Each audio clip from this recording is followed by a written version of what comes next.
Well now, like Mother Nature is mad at us. Look at those trees moving.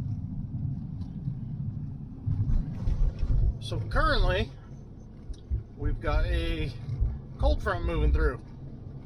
Winds right now are 25, gusts 35. They're supposed to start going down in about an hour, hour and a half. Luckily, it's an hour drive to the field, but this is not an ideal start to the last day of corn chopping. I'm not gonna lie, guys. I'm not rolling down my window because of the wind, but look who's back with a brand new windshield.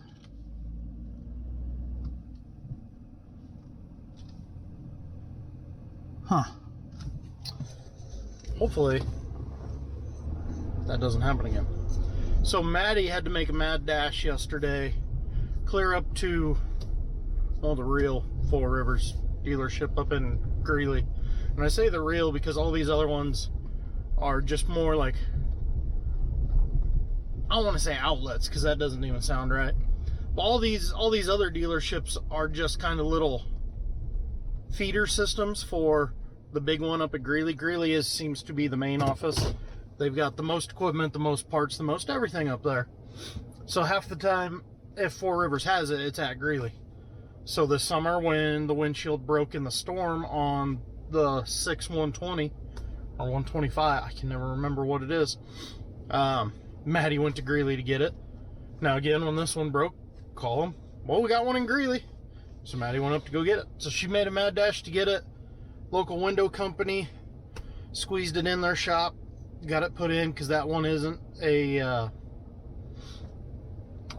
what's the word I'm thinking of? The rubber around it. It is actually a glue-in window. So Bart had as much stuff dismantled inside there as he could for him, give him a little extra room. So yeah, now that tractor's back. I see Cameron's got his truck up and ready. Chopper is fueled up, filter's ready, fired up, sharpen and go. Oh man, this is supposed to be a good day, and this is going to be an absolutely miserable day. This sucks. Alright, that was a fun-filled dirt in the eyes experience to get this thing ready, but I'm on the move. Unfortunately, I am running way behind. It's already 8. Glenn is behind me. We are both dragging, but I mean, this is the end of week 4. How could you not be dragging? But so I dropped a little fun-filled info there at the end of the last video. Actually, no info, just a picture of a hat that said Kloss on it. So Taylor Equipment is based out of Northwest Kansas. We actually know Taylor Equipment really well because we bought a lot of choppers off of them years ago when they were a Deere dealer. I'm gonna say late 90s, early 2000s, we bought 2 or 3 off of them. Then, I don't know, maybe 10 years ago, Deere told them they were pulling their franchise tag, or pulling their equipment from them. I guess it wouldn't be a franchise, whatever, because all they were really selling were choppers. Deere, Case, all these equipment companies, they want you to form a chain of stores so you can sell X amount of tractors, combines, choppers, spray. You got to sell the entire lineup. If you specialize in only one piece of equipment, Deere does not like that. And I believe the other dealers are the same way, because we used to have, I don't like talking on the camera, way over here. Oh, I'd rather hold it.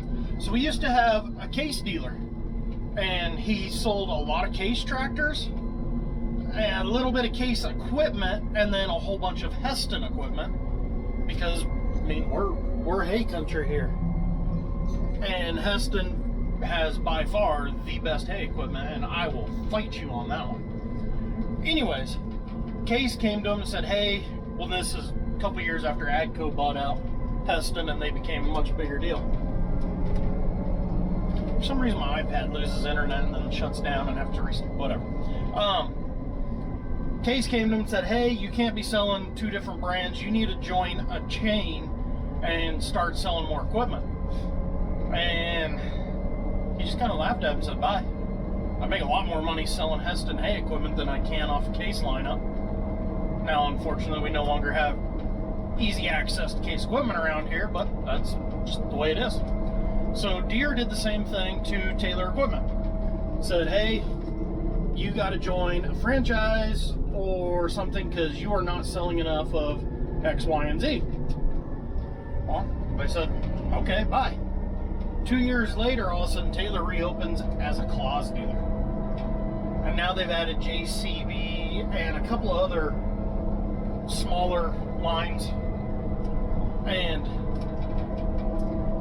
they came by the shop randomly. What's it been, 2 weeks ago now? Because Dad wasn't here. So I was pissed when I found out they came by and then the big chief wasn't around. He was at a water meeting. But they left a bunch of hats, talked to Bart because they know Bart from back in the day. And they said they have a demo machine running around. They're going to get it down here for us. Unfortunately, it's not going to get here in time for corn because today, tomorrow, corn is done. But I am super excited to try one out. I want to see what they got. I've been hearing about them forever. Everyone says how awesome they are compared to Deere. Deere definitely has its problems. I'm curious to see if Claas has found a way around those problems. Because I've heard Claas doesn't have the def overheat problems and the engine heat problems, which are the two biggest problems with the 9000 series Deere. Talking to a chopper buddy over in Kansas, he had somebody from Deere riding with him. I don't know who it was, engineer, rep, what. But their solution was, well, if you go 2.5 to 2.8 mile an hour, it won't overheat and your def won't get hot. And I sent him a screenshot of my chopper. I'm running 7 mile an hour, and I go, yeah, that's not an option. And he just laughed. He goes, yeah, that's kind of what we told him too. So Deere still does not have a solution for the fact that these things overheat. Today, what is the temperature right now? This says it's 55 degrees out there, 20 mile an hour wind. I guarantee this will overheat today. In corn, we're going to be pushing it because we want to get done. I guarantee this is going to overheat. But I'm getting distracted down so many different rabbit holes here. Either way, so the reason there was a picture of a Claas hat is because maybe, just maybe, we're going to get a demo one. And I am thrilled to see how it works. Only took an hour, but we're chopping. Edge is a little dry. It gets greener in there, don't worry.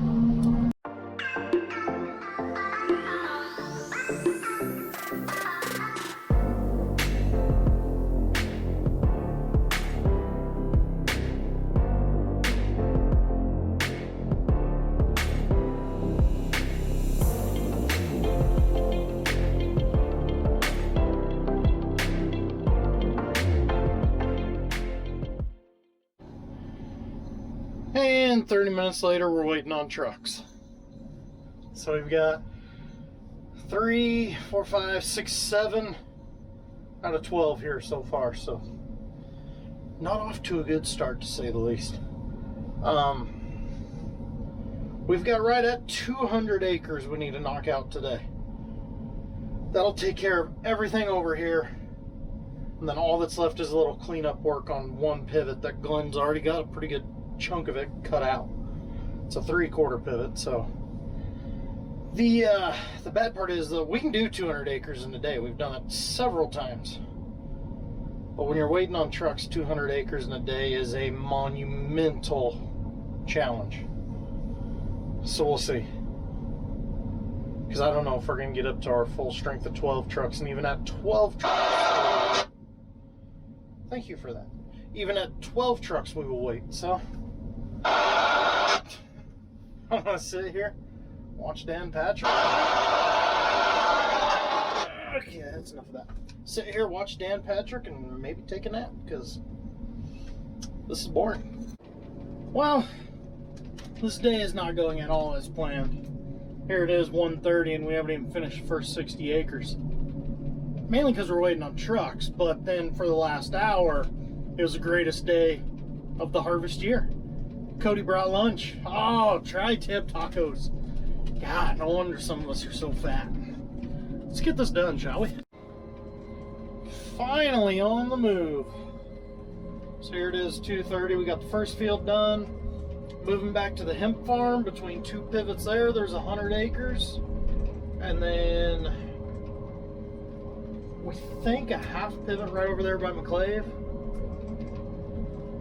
So yeah, more than we can get done today. I'm hoping to get the majority of the hemp farm done today, which is possible. We're going to be 3 miles closer for these trucks, so hopefully they can keep up a little bit better. Because if we don't have to work all day tomorrow, I'm pretty sure nobody would protest. So it's well documented that I don't like cutting pivots straight. I think I found it. And it's still. It's well documented I hate pivots that are planted straight. But I did say there are reasons sometimes to plant it straight. This corn is organic, which means it had to be cultivated. So these rows are furrowed. If you've ever pulled a cultivator, it is very hard to do in a circle. So this is a situation where, as much as I hate bouncing these rough tracks, it does make sense. But FYI, the hemp farm has started their harvest. They're using that draper I had a little quick clip of and laying it down in rows. I've seen their combine getting it ready. So they're harvesting. I still don't know 100% how everything works, how it's yielding, what they're doing, all that. I don't know any of that. But I saw a tractor. I did see a tractor.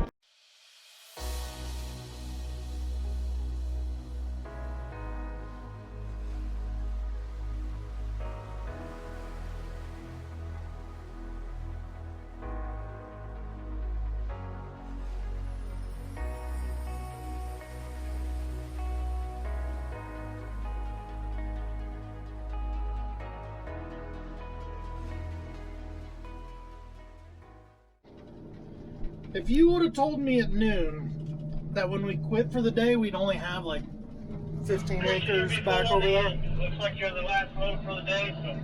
Now Glenn's got to talk again. Guy just knows how to talk when I'm talking. Either way, if you would have told me we would have had 15 acres left out of the 100 acres here at the hemp farm, I probably would have called you a liar. But with the 3 miles closer, the trucks were able to keep up. We never waited once. I can't stop staring at this hemp. I want to know more. Anyways, so obviously we didn't get done because we got 15 acres there. There's a partial pivot just right over here next to town. That's all cut up and weird. And then the field Glenn left off on, which just talked to the big chief. He estimated it like 30 acres. Plus, got a different neighbor selling to a different neighbor 30 acres that's ready. So we're gonna try and get all that knocked out tomorrow. So tomorrow should be the last day of corn. Anybody need a Christmas tree? All right, guys. I'll talk to you tomorrow.